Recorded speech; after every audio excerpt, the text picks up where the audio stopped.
ایک انکشاف۔ واپسی پر مملکت تاتار کی حدود عبور کرنے کے بعد طاہر اور اس کے ساتھی خوارزم کی سرحد پر ایک چھوٹے سے شہر میں داخل ہوئے۔ یہ شہر قوقند کے جنوب مشرق میں کوئی 100 میل کے فاصلے پر خوشحال کاشتکاری اور تاجروں سے آباد تھا۔ آس پاس کی سرحدی چوکیوں کی حفاظت کے لیے اس شہر میں قریباً 5000 سپاہی رہتے تھے۔ بغداد سے قراقرم جاتے ہوئے بھی طاہر اس شہر سے گزرا تھا، اور شہر کے عامل کے علاوہ شہر کے چند معززین کو اس کے ساتھ گہری عقیدت ہو چکی تھی۔ شہر کے عامل نے پہلے کی طرح اب کی بار بھی اسے اپنے گھر پر ٹھہرایا۔ شہر کے باشندے تاتاریوں کی وجہ سے سخت پریشان تھے، چنانچہ طاہر کی آمد کی خبر سنتے ہی شہر کے چند سرکردہ فوجی افسر اور تاجر گورنر کے مکان پر آ پہنچے۔ طاہر نے ان کے سامنے مختصر حالات بیان کیے اور انہیں تسلی دی کہ خلیفہ کے پیغام کے باوجود اگر تاتاریوں نے سلطنت خوارزم پر حملہ کیا تو بغداد اپنے تمام ذرائع سے خوارزم کی مدد کرے گا۔ ایک تاجر نے سوال کیا، کیا آپ کو چنگیز خان کے وعدے پر یقین ہے؟ طاہر نے جواب دیا، نہیں، اور یہی وجہ ہے کہ میں اہل بغداد کو آنے والے خطرات سے آگاہ کرنے کے لیے بہت جلد وہاں پہنچنا چاہتا ہوں۔ گورنر نے سوال کیا، اگر آپ برا نہ مانے تو میں ایک بات کہنا چاہتا ہوں۔ کہیے۔ بعض لوگوں کا خیال ہے کہ مشکل کے وقت خلیفہ ہمارے لیے نیک دعاؤں سے زیادہ کچھ نہ کریں گے۔ ہمارے لیے ان کی طرف سے یہ بھی ایک بہت بڑی مدد ہوگی، لیکن چند لوگ ایسے بھی ہیں جو شک کرتے ہیں کہ خلیفہ نے چنگیز خان کے نام تازہ پیغام اس لیے بھیجا کہ ان کا ایک خط جس میں انہوں نے چنگیز خان کو خوارزم پر حملہ کرنے کی ترغیب دی تھی پکڑا جا چکا ہے۔ خلیفہ کو یہ ڈر پیدا ہوا کہ اس خط کی خبر مشہور ہوتے ہی نہ صرف عالم اسلام میں ان کی رہی سے ہی عزت ختم ہو جائے گی، بلکہ بغداد کے عوام میں بھی بے چینی پھیل جائے گی۔ چنانچہ انہوں نے ایک طرف بغداد میں خوارزم کے سفیر اور دوسری طرف آپ جیسے لوگوں کو مطمئن کرنے کے لیے آپ کو دوسرا پیغام دے کر روانہ کر دیا، اور اب شاید موقع پا کر چنگیز خان کو یہ پیغام بھیجنے کی کوشش کریں گے کہ میں نے حالات سے مجبور ہو کر تمہیں دھمکی دی تھی، تم میری طرف سے مطمئن رہو۔ طاہر نے جواب دیا، خلیفہ کے خلاف ایسے شبہات کا اظہار آپ کو زیب نہیں دیتا، تاہم اگر خدا نخواستہ آپ کے خدشات صحیح بھی ہوں تو بھی آپ کو یقین دلاتا ہوں کہ حالات خلیفہ کو اپنی بات پر قائم رہنے پر مجبور کر دیں گے۔ میں قراقرم میں انسانی کھوپڑیوں کے انبار دیکھ چکا ہوں، اب بغداد کی مساجد میں کھڑے ہو کر میرے لیے لوگوں کو یہ بتانا مشکل نہیں ہوگا کہ تاتاری انسانیت کے کس قدر دشمن ہے، اور اگر خوارزم پر کوئی سیلاب آیا تو اس کی لہریں بغداد سے دور نہیں ہوں گی، اور اگر مجھے خلیفہ یا وزیر اعظم میں سے کسی کی نیت پر شبہ ہوا تو بغداد کی جامع مساجد میں لوگ میری زبان سے یہ اعلان سنیں گے کہ تمہارے محافظ چنگیز خان کے ساتھ تمہاری عزت و ناموس کا سودا کر رہے ہیں۔ لیکن مجھے یقین ہے کہ یہاں تک نوبت نہیں آئے گی۔ خلیفہ کو اگر خوارزم کے ساتھ ہمدردی نہ بھی ہو تو بھی بغداد کو بچانے کے لیے وہ یقیناً خوارزم شاہ کے ساتھ تعاون کرنے پر مجبور ہوگا۔ اگلے دن طاہر روانہ ہونا چاہتا تھا، لیکن عامل شہر نے کہا، آج جمعہ ہے، شہر کے لوگ اس بات پر مصر ہیں کہ آپ جمعہ کی نماز پڑھائیں، اس لیے آج ضرور ٹھہر جائیں۔ اتنی دیر میں راستے کی چوکیوں کو آپ کے سفر کے لیے گھوڑا تیار رکھنے کی اطلاع مل جائے گی۔ گورنر کے اصرار پر طاہر نے ایک دن ٹھہرنا منظور کر لیا۔ جمعہ کی نماز کے بعد گورنر نے طاہر کے ساتھ نہایت گرمجوشی سے مصافحہ کرتے ہوئے کہا، آپ کی زبان میں جادو ہے، کاش بخارا اور سمرقند کی مساجد کے خطیب آج یہاں موجود ہوتے۔ عوام اپنی شخصیت کا ثبوت دینے کے لیے طاہر کو گورنر کے محل تک چھوڑنے کے لیے جلوس کی شکل میں اس کے ساتھ ہو لیے۔ اسی روز طاہر عصر کی نماز پڑھ کر مسجد سے گورنر کے مکان کی طرف جا رہا تھا کہ راستے میں اسے شہر کا کوتوال ملا اور اس نے کہا، میں گورنر کے مکان سے آپ کو تلاش کر کے آ رہا ہوں۔ طاہر نے کہا، خیر تو ہے؟ کوتوال نے کہا، کوئی خاص بات نہیں، اگر تکلیف نہ ہو تو آپ میرے ساتھ چلیں۔ طاہر نے اپنے عقیدت مندوں سے جو اس کے ساتھ ساتھ آ رہے تھے مصافحہ کیا اور کوتوال کے ساتھ ہو لیا۔ چند قدم چلنے کے بعد اس نے سوال کیا، کیا کوئی خاص بات ایسی ہے جو آپ مجھے یہاں نہیں بتا سکتے؟ میں نے لوگوں کے سامنے بات کرنا مناسب نہیں سمجھا۔ یہ کہتے ہوئے کوتوال نے اپنی جیب سے ریشمی کپڑے کی چھوٹی سی تھیلی نکالی اور طاہر کے ہاتھ میں رکھتے ہوئے کہا، آپ اسے پہچانتے ہیں؟ طاہر نے جواب دیا، نہیں، اس میں کیا ہے؟ کوتوال نے جواب دیا، اسے کھول کر دیکھیے، شاید کوئی ایسی شے مل جائے جسے آپ پہچانتے ہوں۔ طاہر نے تھیلی کھول کر دیکھا، اس میں 3 ہیرے چمک رہے تھے۔ طاہر نے وضاحت طلب نگاہوں سے کوتوال کی طرف دیکھا اور اس نے طاہر کی پریشانی کو محسوس کرتے ہوئے کہا، یہ ہیرے آپ کے ایک نوکر سے ملے ہیں۔ طاہر نے پریشان سا ہو کر پوچھا، آپ نے اس کی تلاشی لی تھی؟ کوتوال نے جواب دیا، آپ برا نہ مانیں، یہ میرا فرض تھا۔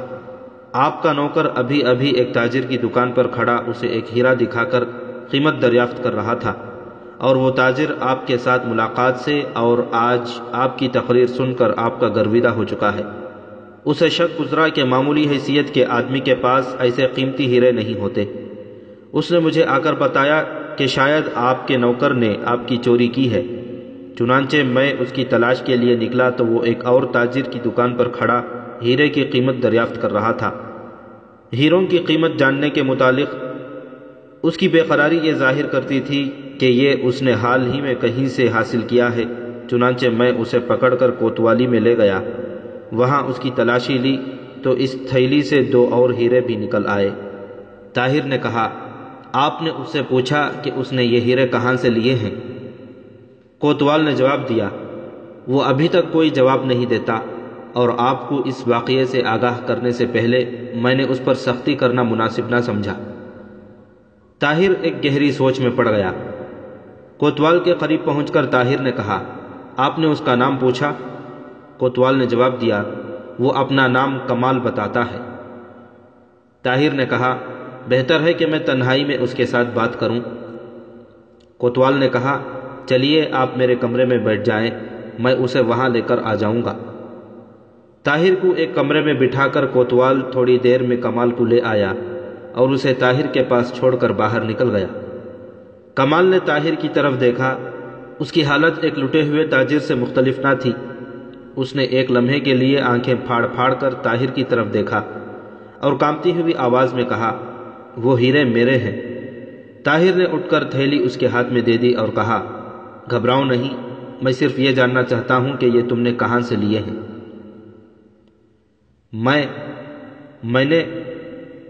مجھے یہ تھیلی تاتاریوں کے خیمے میں ملی تھی۔ تو پھر یہ مجھے دے دو، تاتاریوں کی چیز ان کے پاس پہنچا دی جائے گی۔ نہیں نہیں، یہ میرے ہیں، یہ میرے ہیں۔ تو تمہیں یہ بتانا پڑے گا کہ تمہیں یہ کس نے دیے؟ کسی نے نہیں، مجھے تو یہ راستے میں ملے تھے۔ طاہر نے ایک ہاتھ سے اس کا گلا دباتے ہوئے اور دوسرے ہاتھ سے اس کے منہ پر زور سے چپت رسید کرتے ہوئے کہا، سچ بتاؤ ورنہ تمہاری جان کی خیر نہیں۔ کمال نے اپنی گردن چھڑانے کی کوشش کرتے ہوئے کہا، میں بے قصور ہوں، مجھے کچھ معلوم نہیں۔ طاہر نے اس کے منہ پر ایک اور چپت رسید کرتے ہوئے کہا، یہ کیوں نہیں کہتے کہ یہ ہیرے تمہیں چنگیز خان نے دیے ہیں؟ کمال نے چلا کر کہا، خدا کے لیے مجھ پر رحم کرو، ابو اسحاق مجھے مار ڈالے گا۔ طاہر نے کہا، اس وقت میرے ہاتھ ابو اسحاق کے ہاتھوں کی نسبت تمہاری شاہ رگ پر زیادہ قریب ہیں، تمہیں بتانا پڑے گا۔ مجھے یہ چنگیز خان کے ایک نوکر نے دیے تھے۔ طاہر نے اس کی گردن چھوڑ دی اور پوچھا، کیا یہ درست نہیں کہ تم اس رات جب تم سر منڈوا کر آئے تھے چنگیز خان سے ملاقات کی تھی؟ کمال نے اپنی ٹوپی درست کرتے ہوئے کہا، نہیں، ہم اس سے نہیں ملے۔ طاہر نے کہا، اپنی ٹوپی اتار دو۔ کمال اس کے حکم کی تعمیل کرنے کے بجائے 2 قدم پیچھے ہٹ کر کھڑا ہو گیا۔ طاہر نے آگے بڑھ کر اس کی ٹوپی اتارنے کی کوشش کی، لیکن اس نے ٹوپی کو اپنے دونوں ہاتھوں سے سر پر دباتے ہوئے کہا، خدا کے لیے مجھ پر رحم کرو، ابو اسحاق مجھے مار ڈالے گا۔ طاہر نے اس کے منہ پر ایک چپت لگاتے ہوئے کہا، شور نہ کرو، اور اس کی ٹوپی اتار کر پھینک دی۔ کمال کی کھوپڑی سے سیاہ روغن کسی حد تک اتر چکا تھا اور چھوٹے چھوٹے بالوں میں طاہر کو سرخ رنگ کے چند عجیب و غریب نشانات دکھائی دیے۔ غور سے دیکھنے پر اسے یہ نشانات عربی زبان کے دھندلے حروف نظر آنے لگے۔ چند لمحات کے لیے طاہر کا خون منجمد سا ہو کر رہ گیا۔ سرخ رنگ کی تمام تحریر پڑھے بغیر وہ یہ محسوس کر رہا تھا کہ بغداد سے عالم اسلام کو خون کے سمندر سے غسل دینے کی سازش مکمل ہو چکی ہے، اور اسے اپنی تمام احتیاط کے باوجود اس ناپاک مقصد کے لیے اعلی کار بنایا گیا ہے۔ اس نے اپنے ہونٹ کاٹتے ہوئے کمال کی ٹوپی اس کے سر پر رکھ دی اور اسے بازو سے پکڑ کر باہر نکل آیا۔ کوتوال باہر کھڑا تھا۔ طاہر نے اس سے کہا، میں آپ کا شکر گزار ہوں، اب اگر آپ کو اعتراض نہ ہو تو میں اسے اپنے ساتھ لے جانا چاہتا ہوں۔ کوتوال نے کہا، آپ اپنے مجرم کو سزا دینے یا معاف کرنے کا حق رکھتے ہیں، لیکن میں آپ کو ایسے ساتھیوں سے محتاط رہنے کا مشورہ دوں گا۔ طاہر نے جواب دیا، آپ یقین کیجئے کہ میں ایسے مجرموں کو معاف کرنے کا عادی نہیں۔ باہر نکل کر طاہر نے گورنر کے محل کے قریب ایک چھوٹی سی ندی کے کنارے کھڑے ہو کر ادھر ادھر دیکھا اور کمال سے کہا، اپنا سر دھو کر صاف کرو۔ کمال تذبذب کے حالت میں تھوڑی دیر کھڑا رہا، لیکن طاہر نے اپنا خنجر نکالتے ہوئے گرجتی ہوئی آواز میں کہا، جلدی کرو ورنہ میں یہ قیمتی تحریر پڑھنے کے لیے تمہارا سر اتارنے سے بھی دریغ نہیں کروں گا۔ کمال نے سہمی ہوئی آواز میں کہا، یہ روغن پانی سے نہیں اترے گا، تو اپنا سر ریت پر مل کر صاف کرو۔ تھوڑی دیر بعد طاہر کمال کے سر پر دھندلی تحریر کا یہ مفہوم سمجھنے میں کامیاب ہوا۔ دنیا اسلام میں بے چینی پھیلی ہوئی ہے، خوارزم شاہ کو تیاری کا موقع نہ دیں، خلیفۃ المسلمین اور اہل بغداد کی دعائیں آپ کے ساتھ ہوں گی۔ ایلچی اس پیغام میں تاخیر کی وجہ بیان کر دے گا۔ خلیفہ کی طرف سے طاہر جو کچھ کہے اس سے غلط فہمی نہ ہو، اسے صرف راستے کی مشکلات کے پیش نظر بھیجا جا رہا ہے۔ دولت عباسیہ کا نمک خوار اور آپ کا خاص خادم وحید الدین وزیر خارجہ۔ جب طاہر نے کمال کو دوبارہ سر پر ٹوپی رکھ کر اپنے ساتھ چلنے کا حکم دیا تو اس نے انتہائی عجز کے ساتھ کہا، مجھے کچھ معلوم نہیں کہ میرے سر پر کیا لکھا گیا تھا۔ وہ صبح سے شام تک میرے سر پر تیز سوئی چبھوتے رہے، میں تکلیف کے باعث 3 راتیں سو نہ سکا۔ میرے ساتھ واپسی پر انہوں نے انعام کا وعدہ کیا تھا، میں بے قصور ہوں، مجھ پر رحم کیجیے۔ طاہر نے کہا، تم صرف سچ بول کر اپنے آپ کو رحم کا حقدار ثابت کر سکتے ہو۔ آپ جان بخشی کا وعدہ کریں، میں سب کچھ بتانے کے لیے تیار ہوں۔ طاہر نے کہا، میں تمہاری جان بچانے کی کوشش کروں گا، بتاؤ اس سازش میں کون کون شریک ہے؟ کمال نے بتانا شروع کیا، میں نہیں جانتا۔ ابو اسحاق ماہ رمضان سے چند دن قبل میری آنکھوں پر پٹی باندھ کر ایک مکان میں لے گیا تھا، وہاں مجھے ایک تہخانے میں رکھا گیا۔ جمیل سے میری ملاقات اسی تہخانے میں ہوئی، ہم دونوں کے سر مونڈ کر کھوپڑیوں پر کچھ لکھا گیا، اور جب دوبارہ چھوٹے چھوٹے بال آئے تو ابو اسحاق نے کہا، جب تمہاری ضرورت ہوگی میں تمہیں اپنے ساتھ ایک مہم پر لے جاؤں گا، سردست تمہیں وزیر اعظم کے پاس ملازم رکھوا دیتا ہوں۔ چنانچہ ہم وزیر اعظم کے استبل میں ملازم ہو گئے۔ یہاں آ کر ہمیں معلوم ہوا کہ ابو اسحاق استبل میں داروغہ ہے۔ ابو اسحاق نے ہمیں 500 دینار دیے تھے، اور ساتھ ہی یہ دھمکی بھی دی تھی کہ اگر یہ راز کسی پر ظاہر ہو گیا تو ہم دونوں کے سر کاٹ لیے جائیں گے۔ طاہر نے سوال کیا، اس دوران میں تم نے کبھی وزیر اعظم سے ملاقات کی؟ اسے دیکھنے کا اتفاق ضرور ہوا، لیکن کبھی بات چیت نہیں ہوئی۔ صرف آخری دن جب آپ وزیر اعظم کے پاس بیٹھے ہوئے تھے، ابو اسحاق ہمیں ان کے پاس لے گیا تھا، اور جو باتیں انہوں نے ہمارے ساتھ کی آپ سن چکے ہیں۔ استبل میں ملازم ہونے سے پہلے تم جس تہخانے میں رکھے گئے تھے وہ وزیر اعظم کے محل سے کتنی دور تھا؟ ہمیں وہاں سے رات کے وقت آنکھوں پر پٹیاں باندھ کر نکالا گیا تھا، لیکن میں اتنا ضرور کہہ سکتا ہوں کہ وہ مکان دریا کے دوسرے کنارے پر تھا۔ میں نہیں پہچانتا، لیکن تہخانے میں ہمارے سر پر جس شخص نے تحریر لکھوائی تھی اس کے متعلق جمیل کا خیال تھا کہ وہ وزیر خارجہ کے دفتر کا کوئی بڑا عہدیدار ہے۔ طاہر نے پوچھا، استبل میں ملازم ہونے کے بعد تم نے کبھی اس کو دوبارہ دیکھا؟ نہیں۔ ابو اسحاق نے کبھی تمہیں وزیر اعظم کے سامنے پیش کر کے تمہارے سروں پر لکھی ہوئی تحریر دکھائی؟ نہیں، ہمیں سوائے اس دن کے جب کہ آپ وہاں موجود تھے کبھی ان کے سامنے پیش نہیں کیا گیا۔ طاہر کے دل کا بوجھ ہلکا ہو رہا تھا، کم از کم اسے یہ اطمینان تھا کہ وزیر اعظم اس سازش میں شریک نہیں۔ اور یہ سازش وزیر اعظم کی لا علمی میں وزیر خارجہ کی طرف سے ہو رہی تھی، اور وزیر اعظم کے استبل کا داروغہ اس کا اعلی کار تھا۔ رخصت کے وقت اسے وزیر اعظم نے کہا تھا کہ میں باہر سے کوئی آدمی بھیجنے کے بجائے اپنے نوکروں میں سے 2-3 آدمی آپ کو دے رہا ہوں۔ وحید الدین کی پہلی سازش پکڑی جا چکی تھی، لیکن رفو چکر ہونے سے پہلے دوسری سازش کا مسودہ تیار ہو چکا تھا۔ طاہر خلیفہ کے متعلق بھی اپنے دل کو تسلی دے رہا تھا کہ اسے بھی وزیر اعظم کی طرح اس سازش کا کوئی علم نہیں، لیکن اس کے ذہن میں تصویر کا دوسرا رخ بھی تھا، اور وہ جس قدر سوچتا تھا اسی قدر پریشان ہوتا تھا۔ جب خوش فہمی بدگمانی میں تبدیل ہونے لگتی تو وہ یہ سوچتا ممکن ہے کہ یہ سب کچھ وزیر اعظم کے ایما پر ہوا ہو، اور اس نے احتیاطاً ان لوگوں کو اپنوں سے دور رکھا ہوتا کہ اگر یہ پہلے ایلچی کی طرح پکڑے جائیں تو کوئی ایسا ثبوت نہ دے سکیں جس سے وزیر اعظم کی اس سازش میں شرکت ثابت کی جا سکے۔ لیکن اس کے دل کی فیاضی وزیر اعظم کے خلاف ایسے شبہات کی تردید کر دیتی۔ اس نے پھر کمال سے پوچھا، کیا اس دوران میں تم نے کبھی خلیفہ سے ملاقات کی؟ نہیں۔ اس شام تمہیں چنگیز خان کے سامنے پیش کیا گیا تھا؟ ہاں، ابو اسحاق ہمیں چنگیز خان کے مسلمان ملازم کے پاس لے گیا، اور اس نے سر منڈوانے کے بعد ہمیں چنگیز خان کے سامنے پیش کر دیا۔ تم نے جمیل اور ابو اسحاق کے سر پر لکھی ہوئی تحریر پڑھی؟ جمیل کے سر پر اس تحریر کا فارسی ترجمہ تھا، اور ابو اسحاق کے سر پر چینی زبان میں کچھ لکھا ہوا تھا، وہ بھی شاید اسی کا ترجمہ ہے۔ طاہر نے کہا، تم چلو، میں تمہارے پیچھے پیچھے آتا ہوں، لیکن ابو اسحاق پر کوئی بات ظاہر کرنے یا بھاگنے کی کوشش کی تو تمہارے لیے بہت برا ہوگا۔ کمال کوئی بات کہے بغیر طاہر کے آگے آگے چل دیا۔ طاہر ایک گہری سوچ میں آہستہ آہستہ قدم اٹھاتا ہوا حاکم شہر کے محل میں داخل ہوا۔ اپنے کمرے کے بجائے وہ دوسرے کمرے کے دروازے پر جہاں اس کے ساتھی ٹھہرائے گئے تھے رک گیا۔ دروازے کا ایک کیواڑ بند اور ایک کھلا۔ کمال طاہر کا اشارہ پا کر اندر داخل ہوا تو ابو اسحاق نے چلا کر کہا، تم بہت بے وقوف ہو، ہم نے سارا شہر چھان مارا، آخر کہاں تھے تم؟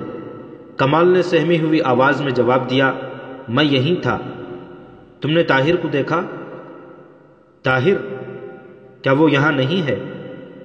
تم جدھر جی چاہتا ہے منہ اٹھا کر چل دیتے ہو، اگر ہم پر کوئی مصیبت آئی تو وہ تمہاری وجہ سے ہوگی۔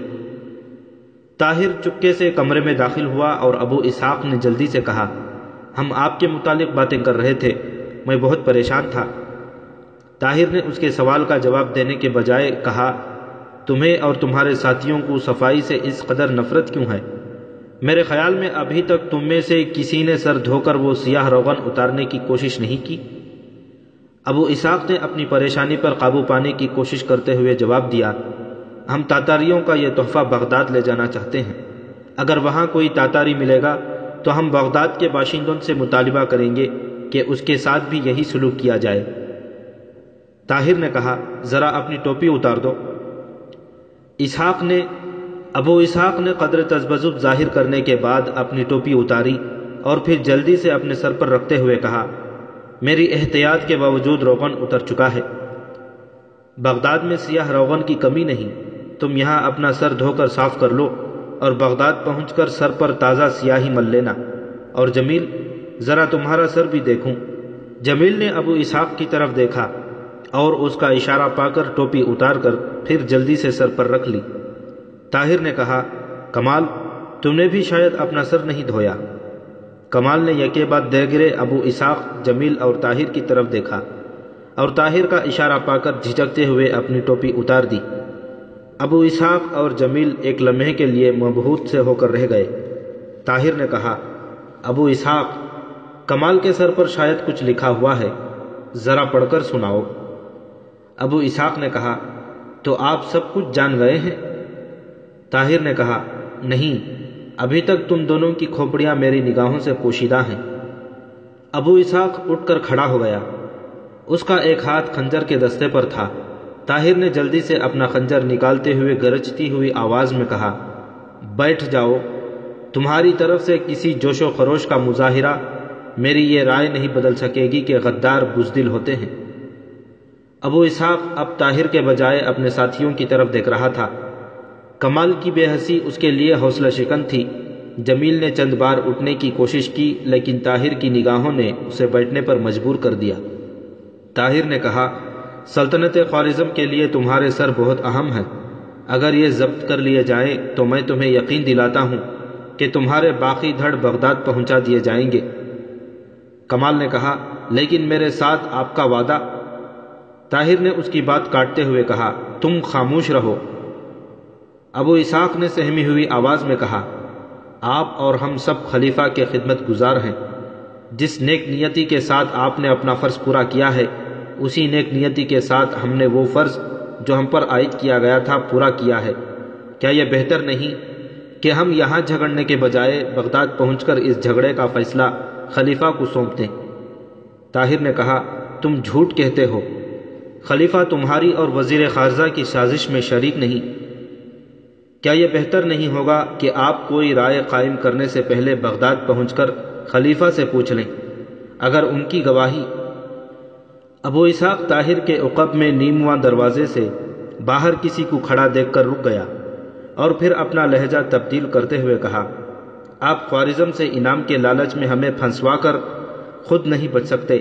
آپ نے خلیفہ سے انعام حاصل کرنے کے لیے ہمیں اپنے ناپاک مقاصد کا اہلکار بنایا۔ اب آپ خوارزم سے انعام کی خاطر ہمیں فروخت کر رہے ہیں۔ کاش ہمیں پہلے یہ علم ہوتا کہ آپ ہماری کھوپڑیوں پر کیا لکھوا رہے ہیں۔ ہمیں آپ نے صرف یہ بتایا کہ ہم بغداد کی بہت بڑی خدمت سر انجام دینے والے ہیں اور ہم اس کے صلے میں مالا مال کر دیے جائیں گے۔ طاہر نے آگے بڑھ کر ابو اسحاق کے منہ پر ایک گھونسا رسید کرتے ہوئے کہا، خاموش ذلیل انسان، تم یہ کس پر ثابت کرنا چاہتے ہو کہ تمہاری ناپاک سازش میں بھی شریک تھا؟ ابو اسحاق نے سنبھلتے ہوئے جواب دیا، تم پر جس نے ہمیں پیسوں کا لالچ دے کر ذلت کی انتہا تک پہنچا دیا۔ میں اس شہر کے گورنر کے سامنے جا کر چلاؤں گا کہ یہ مساجد میں تقریریں کرنے والا انسان اپنے وقت کا سب سے بڑا دشمن اسلام ہے۔